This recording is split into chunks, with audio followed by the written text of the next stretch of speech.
તો સુરેન્દ્રનગર જિલ્લાના ઘનશ્યામપુર જનસાડી નજીક ખેડૂતો તંત્રની બેદરકારીથી પાયમાલ થઈ ગયા છે। અહીં 2000 વીઘા કરતાં વધુ ખેતીની જમીનોમાં વરસાદી પાણી ભરાઈ ગયું, જેના કારણે પાકોને ભારે નુકસાન થઈ રહ્યું છે। ડેમોમાંથી ઓવરફ્લો થતું પાણી ખેતરોમાં વહીને ભરાઈ જાય છે અને છેલ્લા 6 મહિનાથી પાણીનો કોઈ નિકાલ નથી થઈ રહ્યો। આના કારણે જમીનો બંજર બની ગઈ છે અને ખેડૂતોની આજીવિકા જોખમમાં મુકાઈ છે। તો ડેમ ઓવરફ્લો થયા બાદ છોડવામાં આવતું પાણી ખેડૂતોના ખેતરોમાં ભરાઈ રહ્યું છે, જેના કારણે ખેતરોના પાકને નુકસાન થઈ રહ્યો છે। છેલ્લા 6 મહિનાથી પાણીનો કોઈ નિકાલ નથી થઈ રહ્યો। જમીન પડી રહેશે, અહીંયા ખેડૂતની પાણી ભરાઈ રહેશે એટલે કોટલાડીના નાળામાંથી પાણી આવે છે અને અહીંયા જેમ કેનાલનો કોઈ નિકાલ જ નથી। 2 નાળા કેનાલ વાળાએ મૂક્યા હતા, એ ખેડૂતે બાંધી દીધા એટલે કોઈ જાતનો પાણીનો નિકાલ નથી અને જૂન મહિનામાંથી પહેલા મહિના લગાણ પાણી ભર્યું રહેશે। અમારે કોઈ જાતનો મોલ થતો નથી 3-4 વર્ષથી। તો વધુ વિગતો માટે જોડાઈ ગયા છે સુરેન્દ્રનગરથી સંવાદદાતા ફઝલ। ખેડૂતોની જમીનમાં પાણી છે અને તેનો નિકાલ નથી થઈ રહ્યો, આટલો ટાઈમ થયો હોવા છતાં પણ શું વિગતો મળી રહી છે? કેવી મુશ્કેલી પડી રહી છે ખેડૂતોને? એક બાજુ સુરેન્દ્રનગર જિલ્લાના ખેડૂતોને વરસાદનો માર છે, બીજી બાજુ તંત્રની બેદરકારીથી સુરેન્દ્રનગર જિલ્લાના ખેડૂતો છે તેમની આર્થિક કમર છે તે તૂટી રહી છે।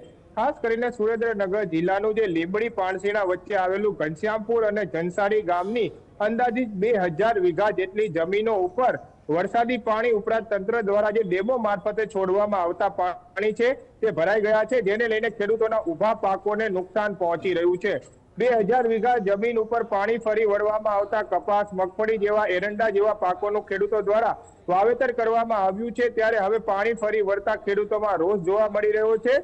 આશરે 2 મહિના જેટલો સમય વીતી ગયો તે છતાં પણ કોઈ પણ પ્રકારના પાણીનો નિકાલ નથી અને ખેડૂતો દ્વારા જણાવવામાં આવી રહ્યું છે કે હજુ પણ 6 મહિના સુધી આ વરસાદી પાણી અને ડેમ દ્વારા જે છોડવામાં આવેલું પાણી છે તે ભરાયેલું રહેશે।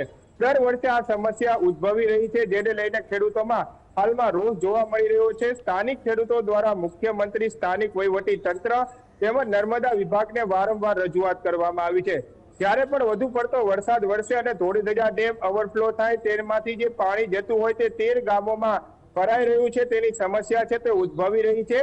ખાસ કરીને જે ઘનશ્યામપુર અને જનસાડી ગામ છે ત્યાં નર્મદાના પાડા તો બનાવવામાં આવ્યા છે, પરંતુ આવારા તત્વો દ્વારા પાડાઓ બુરી નાખવામાં આવ્યા છે, જેને લઈને આ વરસાદી પાણી અને ડેમ મારફતે છોડવામાં આવતું પાણી છે તેનો કોઈ નિકાલ નથી, જેને લઈને આજુબાજુની જમીનો ઉપર આ પાણીનો ભરાવો થઈ રહ્યો છે, જેને લઈ ખેડૂતોમાં રોષ જોવા મળી રહ્યો છે। તાત્કાલિક આ પાણીનો યોગ્ય નિકાલની માંગ છે તે ખેડૂતો દ્વારા કરવામાં આવી રહી છે।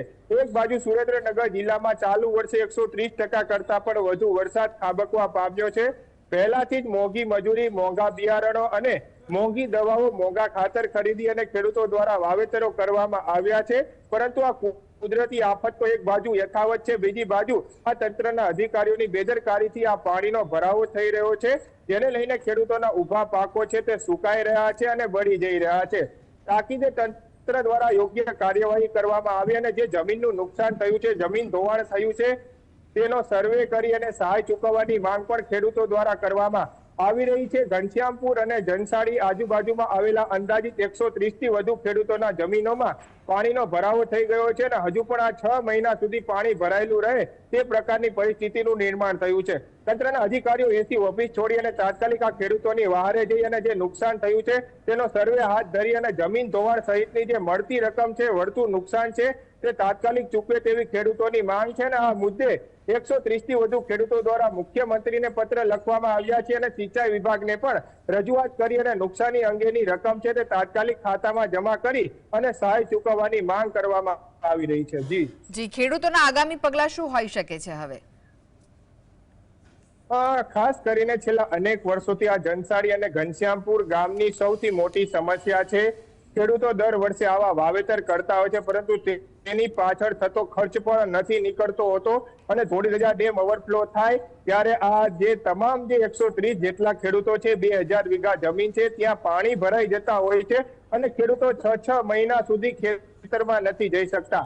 એટલે આગામી દિવસોમાં જ્યારે આ ખેડૂતોએ તંત્રને તો રજૂઆત કરી છે, પરંતુ આ જે સમસ્યાનો હલ નહીં થાય તો ગાંધીનગર સુધી આંદોલન કરવાની ચીમકી પણ ઉચ્ચારવામાં આવી છે। આ સંદર્ભે જિલ્લા કલેક્ટરને પણ પત્ર લખવામાં આવ્યો છે, મુખ્યમંત્રી સુધીના અધિકારીઓને પણ પત્ર લખવામાં આવ્યો છે અને પત્રમાં સ્પષ્ટ ઉલ્લેખ કરવામાં આવ્યો છે કે ઘનશ્યામપુર અને જનસાડી ગામના 130 જેટલા ખેડૂતોને નુકસાન છે. જો નુકસાની અંગેની ભરપાઈ કરવામાં નહીં આવે અથવા તો આ પાણી ભરાયેલું છે તેની યોગ્ય નિકાલની વ્યવસ્થા નહીં કરવામાં આવે તો ઉગ્ર આંદોલનની ચીમકી અને ઉગ્ર આંદોલનનો માર્ગ ખેડૂતો દ્વારા અપનાવવામાં આવશે. એક બાજુ ખેડૂતોની પરિસ્થિતિ ગંભીર છે, બીજી તરફ અધિકારીઓની બેદરકારીના કારણે આ પ્રકારની ઘટનાઓ સર્જાઈ રહી છે અને ખેડૂતો પાયમાલ બની રહ્યા છે. ત્યારે તંત્ર પણ હવે તેમની સામે જોઈ અને તાત્કાલિક આ સર્જાયેલી સમસ્યા છે તેનું નિરાકરણ લાવી અને પાણી નિકાલની યોગ્ય વ્યવસ્થાની માંગ ખેડૂતો કરી રહ્યા છે. નહીંતર આંદોલનનો ન છૂટકે ખેડૂતોને માર્ગ અપનાવવો પડશે તેવો તેમના દ્વારા જે મુખ્યમંત્રીને પત્ર લખવામાં આવ્યો છે તેમાં ઉલ્લેખ કરવામાં આવ્યો છે.